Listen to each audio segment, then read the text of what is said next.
वज़ीर आला जलसे पे जलसा भर रहे हैं। सितंबर में जलसे खान साहब इसलिए करने ज़रूरी हैं कि क्योंकि आप प्रेशर डालना चाहते हैं इंसाफ के निज़ाम पर। तोशा खाने की सज़ा आपको नज़र आ रही है, वो आपके करतूत हैं। तोशा खाना में आप लोगों को अगर तफसीलात पता चल जाए तो लोगों की आंखें खुली रह जाएं। आपने तो छोड़ा ही कुछ नहीं। शहजादे की करोड़ों की घड़ी तो चले एक साइड पर, टी सेट जिसमें चाय पीते हैं 3500 रुपए का आपने खरीदा है। इतना सस्ता टी सेट पूरे दुनिया में मौजूद नहीं जो कि आपने किसी हुक्मरान का दिया हुआ 3500 का टी सेट नहीं छोड़ा। आईफोन का मोबाइल आम आदमी के लिए 3 लाख का, आपने इसकी कीमत लगाई है 35,000 और 35,000 में से आपने जमा करवाया 15,000। 15,000 का आप आईफोन लेकर उड़ गए। सोने की हार, ब्रेसलेट और अंगूठियां पूरा बॉक्स आपने वो 5 लाख रुपए में खरीदा है। सिर्फ 5 लाख में 2 ब्रेसलेट, 2 अंगूठियां और 2 सोने और हीरे के हार। आपने तो इतनी शर्म नहीं की कि टिश्यू पेपर बॉक्स और गुलदान वो भी किसी ने तोहफे में दिया तो आपने अपने पास रख लिया। चले रख लिया आपने, लेकिन आपने अपने असासों में शो नहीं किया।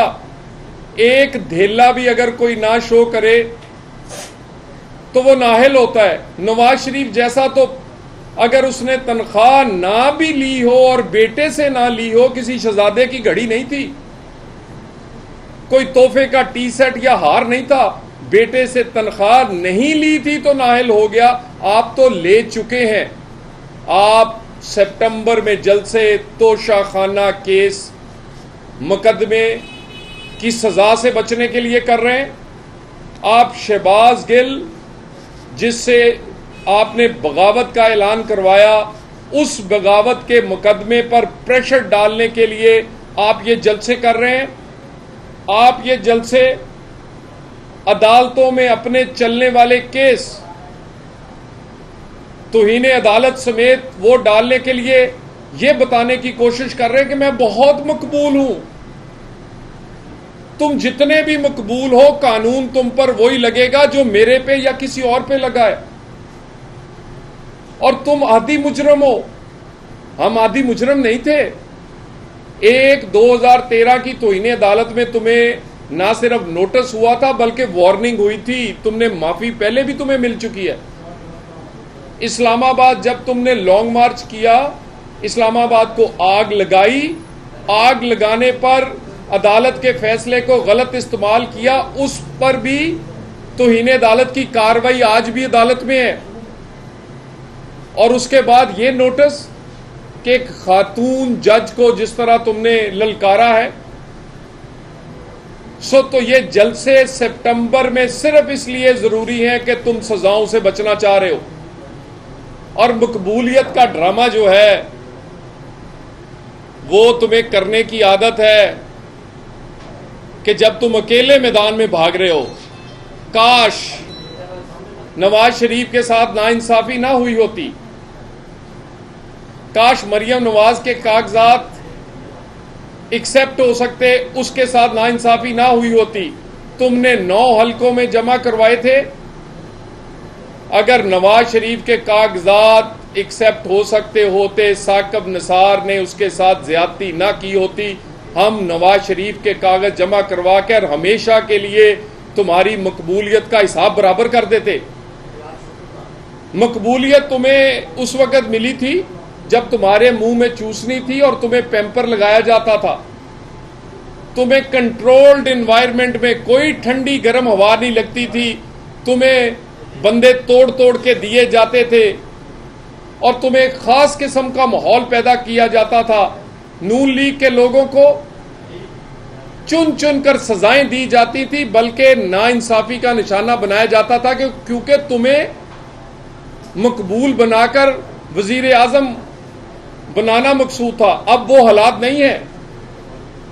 अब इंसाफ होगा, सबके साथ होगा और मुझे उम्मीद है वही कानून 62-63 का तोशा खाना में तुम्हारे साथ लगेगा जो किसी आम आदमी के साथ लगा है। वही कानून तौहीन अदालत का जो मेरे दानियाल निहाल या किसी और के साथ, गिलानी साहब के साथ लगा, वही तुमसे लगेगा। और ये तुम्हारे साथ कोई एक भी तुम मुकदमा ऐसा नहीं जिसमें तुम कह सकते हो ज्यादती हुई है। हमने कोई मुकदमा पॉलिटिकली विक्टिमाइज करने के लिए नहीं बनाया। हमने तमाम मुकदमे तुम्हारे करतूतों की सजा मिल रहे हैं। और मैंने पहले इनकलाबी देखे हैं जो रोते हैं, ये रोंदू इनकलाबी पहले दफा देखे हैं। एक पर्चा हो जाए रोने लग जाते हैं, 2 दिन का रिमांड हो रोने लग जाते हैं, एक नोटिस आ जाए अदालत से रोने लग जाते हैं।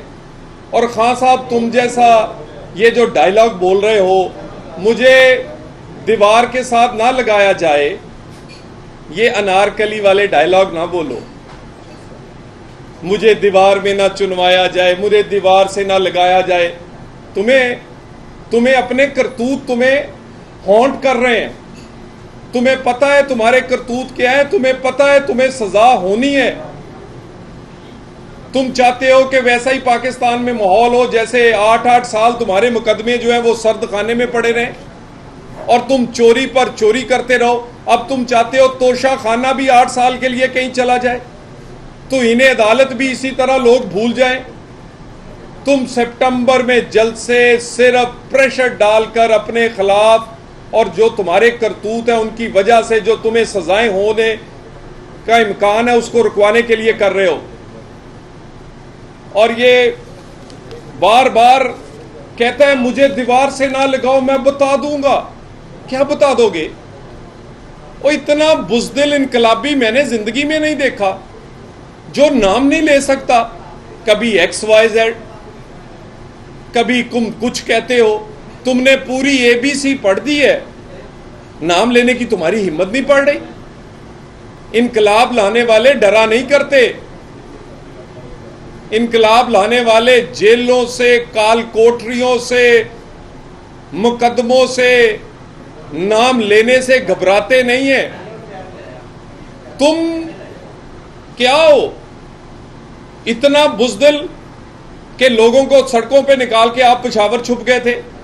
लोगों के बच्चों को तुम कहते हो कि चौकों चौराहों में इकट्ठे हो आप, तुम AC वाली कमरे से बैठे नहीं निकलते, कभी जमानतों के पीछे छुपते हो।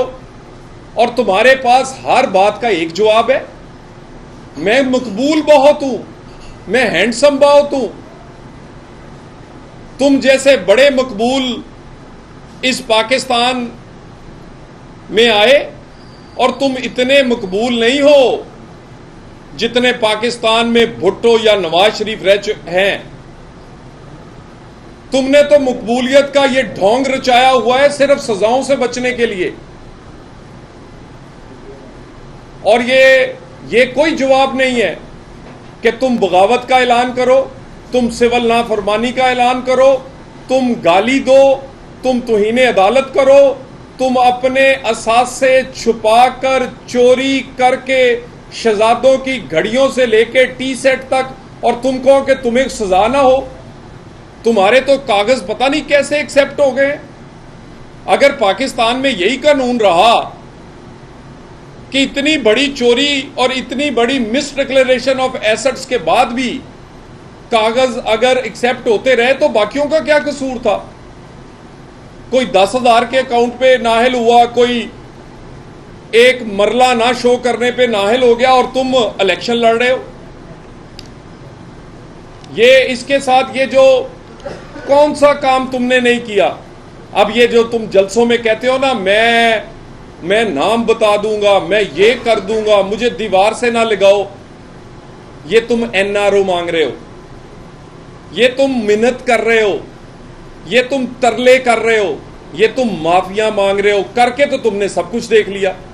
पहले इस्लामाबाद पे चढ़ाई की, इस्लामाबाद को आग लगाने की कोशिश की, फिर तुमने अपने चीफ ऑफ स्टाफ से बगावत करवाई, फिर उसके बाद तुमने अपने वजीरों को इकट्ठे करके कहा पाकिस्तान पर एक ऐसा हमला करो जो पाकिस्तान जिसका मुतम्मल नहीं हो सकता। शौकत तरीन और बाकी वजीरे खजाना को इकट्ठा करके तुमने कहा पाकिस्तान पर की सालमियत पे हमला करो, तुमने वो भी करके देखा। और शौकत तरीन जैसा आदमी, मैं तो इसको पढ़ा लिखा समझता था, ये पढ़ा लिखा जाहल है। वो ना पढ़ लोग भी इतने समझते हैं कि मुल्क और सियासत में फर्क करना चाहिए। और शौकत तरीन कहता है मेरी कॉल रिकॉर्ड क्यों कर ली? एजेंसियां जो हैं वो क्या सोई रहे और पाकिस्तान के खिलाफ जो है वो तुम मंसूबे बनाते रहो? जिस एजेंसी ने भी, जिस आदमी ने भी ये किया है वो इनाम का मुस्तहिक है।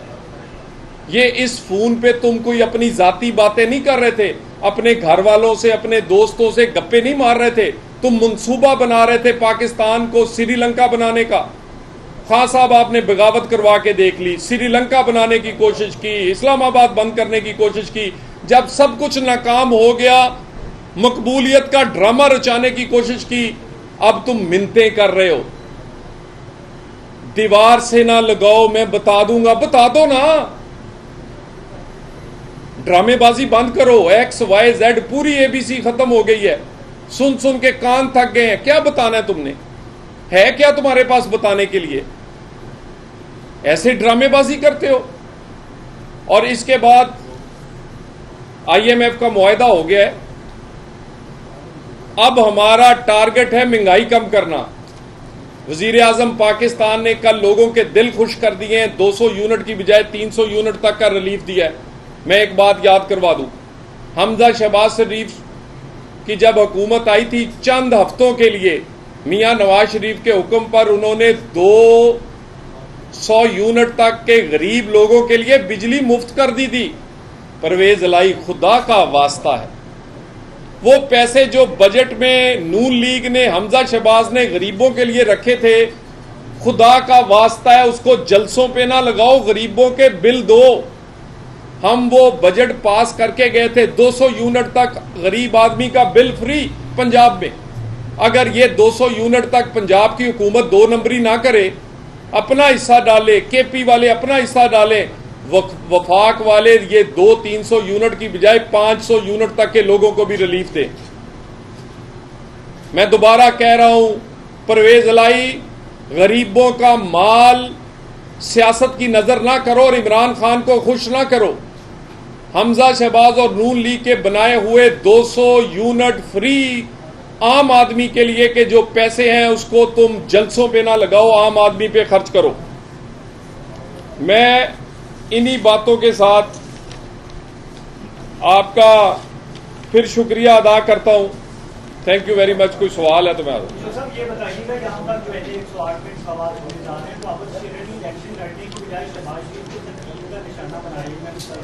जो बिजली के बिल्स आ रहे हैं, तो क्या आप समझते हैं कि इमरान खान की जो मकबूलियत है वो वाकई नहीं आपको डैमेज कर रही है पंजाब में? देखिए, हम आबद शेर अली ने किसी अपनी पार्टी के सरबराह को, वजीर आजम को तनकीद का निशाना बनाया नहीं। मैं उनके साथ बैठा था, अवाम के दुख दर्द का इजहार किया है और नून लीग को दुख का आम लोगों के पता है।